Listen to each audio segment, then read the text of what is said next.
Teachings of Lord Caitanya by His Divine Grace A.C. Bhaktivedanta Swami Prabhupāda. Prologue by Bhaktivinoda Ṭhākura.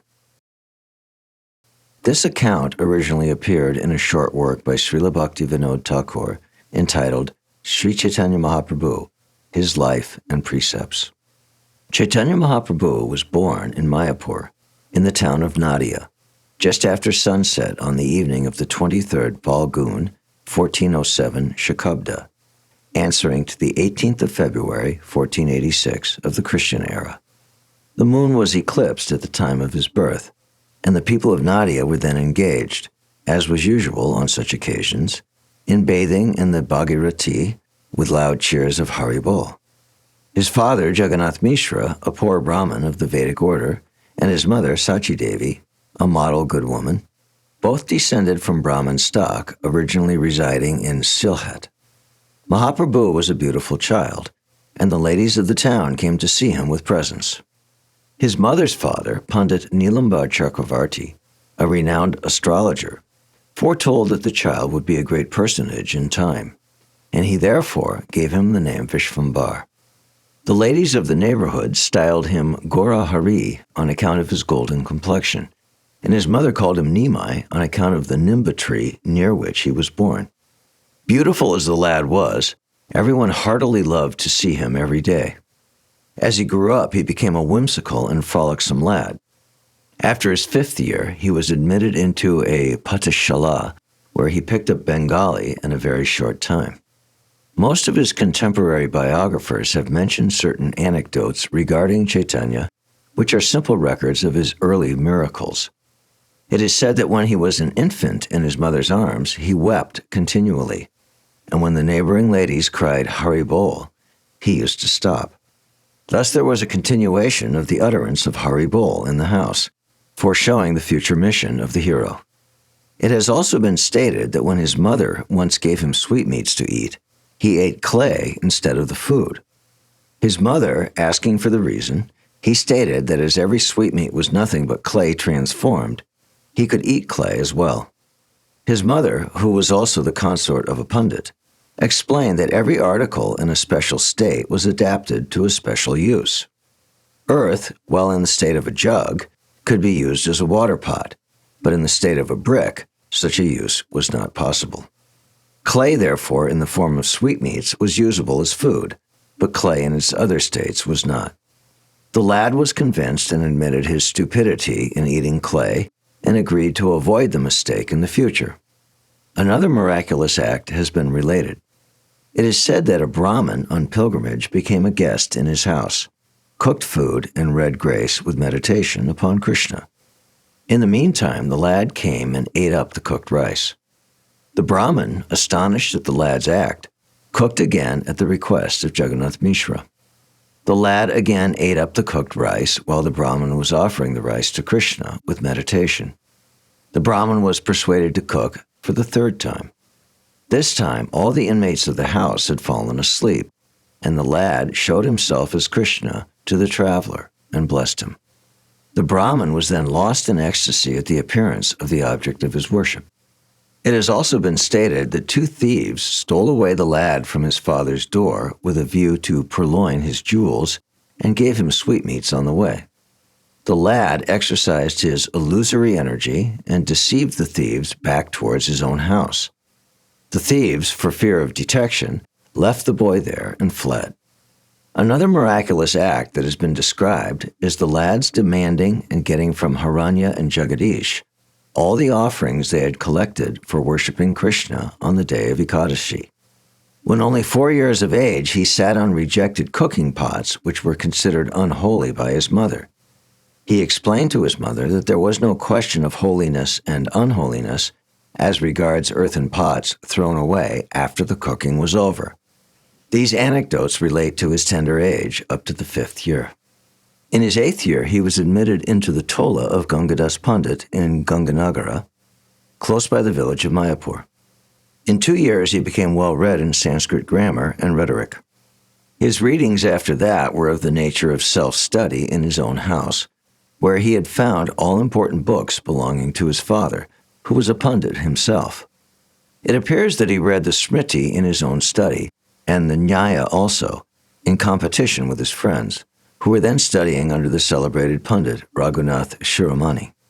Now, after the 10th year of his age, Chaitanya became a passable scholar in grammar, rhetoric, the Smriti, and the Nyaya.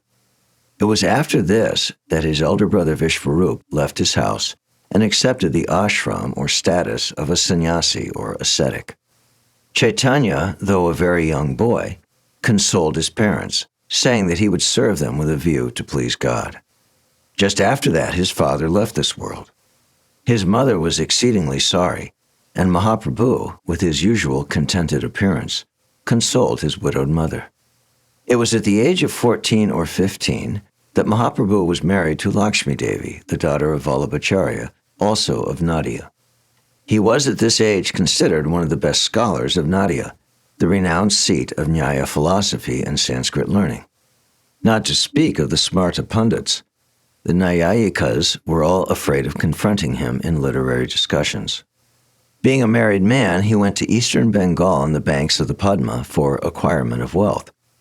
There he displayed his learning and obtained a good sum of money. It was at this time that he preached Vaishnavism at intervals. After teaching him the principles of Vaishnavism, he ordered Tapan Mishra to go to and live in Benares. During his residence in East Bengal, his wife Lakshmi Devi left this world from the effects of snakebite. On returning home, he found his mother in a mourning state. He consoled her with a lecture on the uncertainty of human affairs. It was at his mother's request that he married Vishnupriya, the daughter of Raj Pandit Sanatan Mishra. His comrades joined him on his return from Pravas or sojourn. He was now so renowned that he was considered to be the best Pandit in Nadia. Keshava Mishra of Kashmir, who had called himself the great Digvijay, came to Nadia with a view to discuss with the Pandits of that place. Afraid of the so-called conquering Pandit, the Tola professors of Nadia left their town on pretense of invitation. Keshava met Mahaprabhu at the Baro Kona Ghat in Mayapur, and after a very short discussion with him, he was defeated by the boy, and mortification obliged him to decamp. Nimai Pandit was now the most important Pandit of his times. It was at the age of 16 or 17 that he traveled to Gaya with a host of his students, and there took his spiritual initiation from Ishwara Puri, a Vaishnav sannyasi and a disciple of the renowned Madhavendra Puri. Upon his return to Nadia, Nimai Pandit turned religious preacher, and his religious nature became so strongly represented that Advaita Prabhu, Srivas, and others, who had before the birth of Chaitanya already accepted the Vaishnava faith, were astonished at the change of the young man. He was then no more a contending Nyayika, a wrangling Smarta and a criticizing rhetorician. He swooned at the name of Krishna and behaved as an inspired man under the influence of his religious sentiment. It has been described by Murari Gupta, an eyewitness, that he showed his heavenly powers in the house of Srivas Pandit in the presence of hundreds of his followers, who were mostly well-read scholars. It was at this time that he opened a nocturnal school of kirtan in the compound of Srivas Pandit with his sincere followers.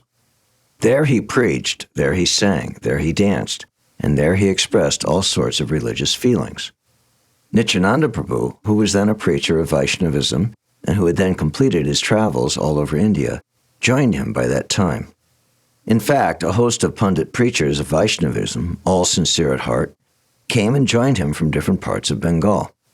Nadia now became the regular seat of a host of Vaishnavacharyas, whose mission it was to spiritualize mankind with the highest influence of the Vaishnava creed. The first mandate that he issued to Prabhu Nityananda and Haridas was this: "Go, friends, go through the streets of the town, meet every man at his door, and ask him to sing the name of Hari with a holy life. And you then come and report to me every evening the result of your preaching." Thus ordered, the two preachers went on and met Jagai and Madhai, two most abominable characters. They insulted the preachers on hearing Mahaprabhu's mandate, but were soon converted by the influence of bhakti or devotion inculcated by their Lord. The people of Nadia were now surprised. They said, "Nimai Pandit is not only a gigantic genius, but he is certainly a missionary from God Almighty." From this time to his 23rd year, Mahaprabhu preached his principles not only in Nadia, but in all important towns and villages around his city. In the houses of his followers, he showed miracles, taught the esoteric principles of bhakti, and sang his sankirtan with other bhaktas. His followers of the town of Nadia commenced to sing the holy name of Hari in the streets and bazaars. This created a sensation and roused different feelings in different quarters. The bhaktas were highly pleased. The Smarta Brahmins became jealous of Nimai Pandit's success and complained to Chand Kazi against the character of Chaitanya as un-Hindu. The Kazi came to Srivas Pandit's house and broke a mridanga or kola drum there and declared that unless Nimai Pandit ceased to make noise about his queer religion, he would be obliged to enforce Mohammedanism on him and his followers. This was brought to Mahaprabhu's notice. He ordered the townspeople to appear in the evening, each with a torch in his hand. This they did, and Nimai marched out with his sankirtan divided into 14 groups, and on his arrival at the Qazi's house, he held a long conversation with the Qazi, and in the end communicated into his heart his Vaishnava influence by touching his body. The Qazi then wept and admitted that he had felt a keen spiritual influence which had cleared up his doubts and produced in him a religious sentiment which gave him the highest ecstasy. The Qazi then joined the Sankirtan party. The world was astonished at the spiritual power of the great Lord, and hundreds of heretics converted and joined the banner of Vishvambar after this affair. It was after this that some of the jealous and low-minded Brahmins of Kulia picked a quarrel with Mahaprabhu and collected a party to oppose him. Nimai Pandit was naturally a soft-hearted person, though strong in his principles. He declared that party feelings and sectarianism were the two great enemies of progress, and that as long as he should continue to be an inhabitant of Nadia belonging to a certain family, his mission would not meet with complete success. He then resolved to be a citizen of the world by cutting his connection with his particular family, caste, and creed. And with this resolution, he embraced the position of a sannyasi at Katwa, under the guidance of Keshava Bharati of that town, on the 24th year of his age. His mother and wife wept bitterly for his separation, but our hero, though soft in heart, was a strong person in principle. He left his little world in his house for the unlimited spiritual world of Krishna, with man in general. After his sannyas, he was induced to visit the house of Advaita Prabhu in Shantipur. Advaita managed to invite all his friends and admirers from Nadia and brought Sachi Devi to see her son. Both pleasure and pain invaded her heart when she saw her son in the attire of a sannyasi. As a sannyasi, Krishna Chaitanya put on nothing but a kopan and a bahirvas, outer covering. His head was without hair, and his hands bore a danda or stick and a kamandalu or hermit's water pot. The holy son fell at the feet of his beloved mother and said, "Mother, this body is yours, and I must obey your orders. Permit me to go to Vrindavan for my spiritual attainments." The mother, in consultation with Advaita and others, asked her son to reside in Puri, the town of Jagannath, so that she might obtain his information now and then. Mahaprabhu agreed to that proposition, and in a few days left Shantipur for Orissa. His biographers have described the journey of Krishna Chaitanya. That was the name he got after his sannyas, from Shantipur to Puri in great detail. He traveled along the side of the Bhagirati as far as Chhatrabhog, situated now in Thana Mathurapur, Diamond Harbor, 24 Pargans. There he took a boat and went as far as Prayag Ghat in the Midnapur district. Thence he walked through Balasore and Kathak to Puri, seeing the temple of Bhuvaneshwar on his way.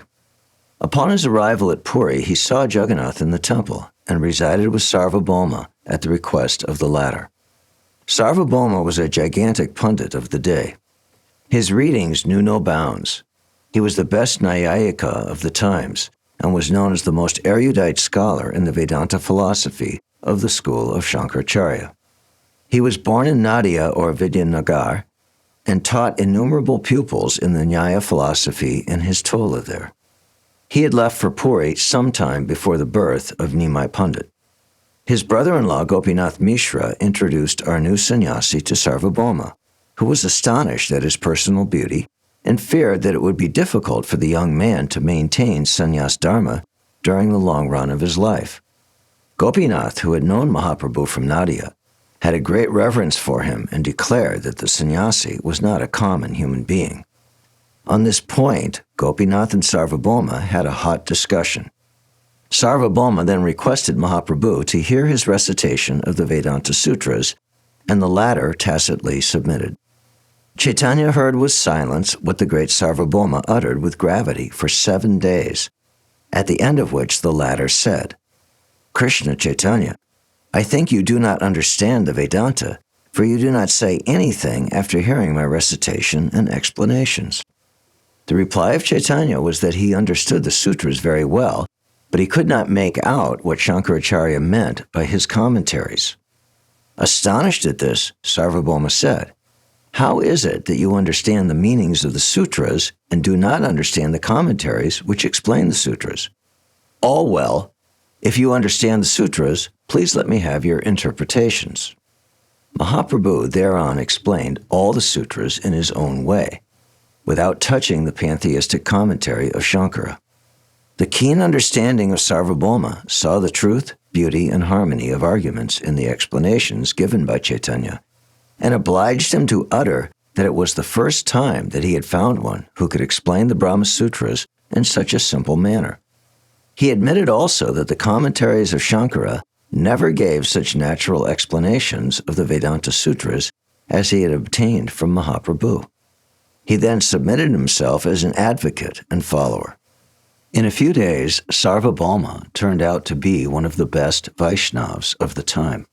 When reports of this came out, the whole of Orissa sang the praise of Krishna Chaitanya, and hundreds came to him and became his followers. In the meantime, Mahaprabhu thought of visiting southern India, and he started with one Kṛṣṇadāsa Brahmin for the journey. His biographers have given us a detail of the journey. He went first to Kurmakshetra, where he performed a miracle by curing a leper named Vasudeva.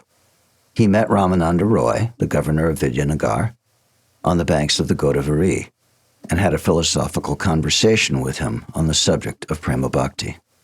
He worked another miracle by touching, making them immediately disappear, the 7 tala trees through which Ramachandra, the son of Dasarath, had shot his arrow and killed the great Bali Raj.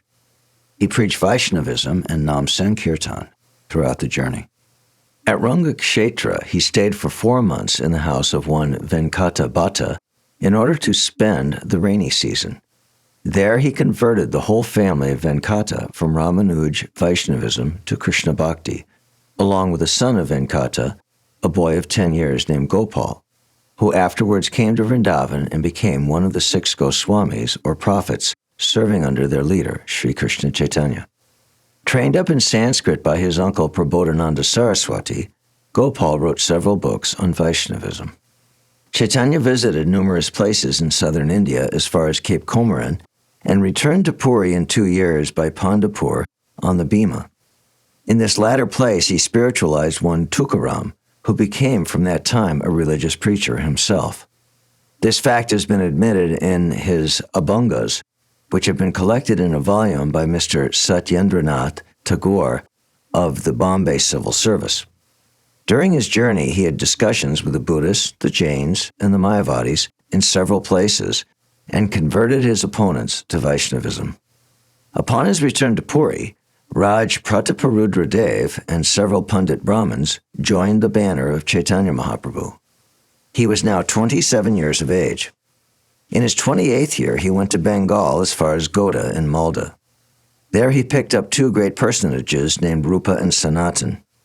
Though descended from the lines of the Carnatic Brahmins, these 2 brothers turned demi-Muslims by their continual contact with Hussein Shah, the then emperor of Goda. Their names had been changed by the emperor into Dabir Khas and Sakir Malik, and their master loved them heartily since they were both learned in Persian, Arabic, and Sanskrit, and were loyal servants of the state. The two gentlemen had found no way to come back as regular Hindus and had written to Mahaprabhu for spiritual help while he was at Puri. Mahaprabhu had written in reply that he would come to them and extricate them from their spiritual difficulties. Now that he had come to Gauda, both the brothers appeared before him with their long-standing prayer. Mahaprabhu ordered them to go to Vrindavan and meet him there. Chaitanya returned to Puri through Shantipur, where he again met his dear mother. After a short stay at Puri, he left for Vrindavan. This time he was accompanied by one Balabhadra Bhattacharya. He visited Vrindavan and came down to Prayag or Allahabad, converting a large number of Mohammedans to Vaishnavism by argument from the Quran. The descendants of those converts are still known as Patana Vaishnavas. Rupa Goswami met him at Allahabad. Chaitanya trained him up in spirituality in 10 days and directed him to go to Vrindavan on missions. His first mission was to write theological works explaining scientifically pure bhakti and prema. The second mission was to revive the places where Krishna Chandra had in the end of Dwapara Yuga exhibited his spiritual leela or pastimes for the benefit of the religious world. Rupa Goswami left Allahabad for Vrindavan, and Mahaprabhu came down to Benares. There he resided in the house of Chandrasekhar and accepted his daily bhiksha or meal in the house of Tapan Mishra. Here it was that Sanatana Goswami joined him and took instruction for 2 months in spiritual matters. The biographers, especially Kṛṣṇadāsa Kavirāja, have given us details of Chaitanya's teachings to Rupa and Sanatana. Kṛṣṇadāsa was not a contemporary writer, but he gathered his information from the Goswamis themselves, the direct disciples of Mahaprabhu. Jiva Goswami, who was nephew of Sanatana and Rupa, and who has left us his invaluable work, the Sat Sandarbha, has philosophized on the precepts of his great leader. We have gathered and summarized the precepts of Chaitanya from the books of those great writers. While at Benares, Chaitanya had an interview with the learned sannyasis of that town in the house of a Maratha Brahmin, who had invited all the sannyasis for entertainment. At this interview, Chaitanya showed a miracle which attracted all the sannyasis to him. Then ensued reciprocal conversation. The sannyasis were headed by their most learned leader, Prakashananda Saraswati. After a short controversy, they submitted to Mahaprabhu and admitted that they had been misled by the commentaries of Shankaracharya. It was impossible even for learned scholars to oppose Chaitanya for a long time, for there was some spell in him which touched their hearts and made them weep for their spiritual improvement. The sannyasis of Benares soon fell at the feet of Chaitanya and asked for his grace, his kripa. Chaitanya then preached pure bhakti and instilled into their hearts spiritual love for Krishna, which obliged them to give up sectarian feelings. The whole population of Benares, on this wonderful conversion of the sannyasis, turned Vaishnavas, and they made a master Sankirtan with their new Lord. After sending Sanatana to Vrindavan, Mahaprabhu went to Puri again through the jungles with his comrade Balabhadra. Balabhadra reported that Mahaprabhu had shown a good many miracles on his way to Puri, such as making tigers and elephants dance on hearing the name of Krishna. From this time, that is, from his 31st year, Mahaprabhu continually lived in Puri in the house of Kashi Mishra until his disappearance in his 48th year at the time of Sankirtan in the temple of Tota Gopinath. During these 18 years, his life was one of settled love and piety. He was surrounded by numerous followers, all of whom were of the highest order of Vaishnavas and who were distinguished from the common people by their purest character and learning, firm religious principles, and spiritual love of Radha Krishna. Swarup Damodar, who had been known by the name of Purushottamacharya while Mahaprabhu was in Nadia, joined him from Benares and accepted service as his secretary. No production of any poet or philosopher could be laid before Mahaprabhu unless Swarup had passed it as pure and useful. Roy Ramananda was his second mate. Both he and Swarup would sing while Mahaprabhu expressed his sentiments on a certain point of worship. Paramananda Puri was his minister in matters of religion. There are hundreds of anecdotes described by his biographers, which we do not think it meet here to reproduce. Mahaprabhu slept short. His sentiments carried him far and wide in the firmament of spirituality every day and night, and all his admirers and followers watched him throughout. He worshipped, communicated with his missionaries at Vrindavan, and conversed with those religious men who newly came to visit him. He sang and danced, took no care of himself, and ofttimes lost himself in religious beatitude. All who came to him believed in him as the all-beautiful God appearing in the nether world for the benefit of mankind. He loved his mother all along and sent her Mahaprasad now and then with those who went to Nadia. He was most amiable in nature. Humility was personified in him. His sweet appearance gave cheer to all who came in contact with him. He appointed Prabhu Nityananda as the missionary in charge of Bengal. He dispatched 6 disciples, or Goswamis, to Vrindavan to preach love in the up-country.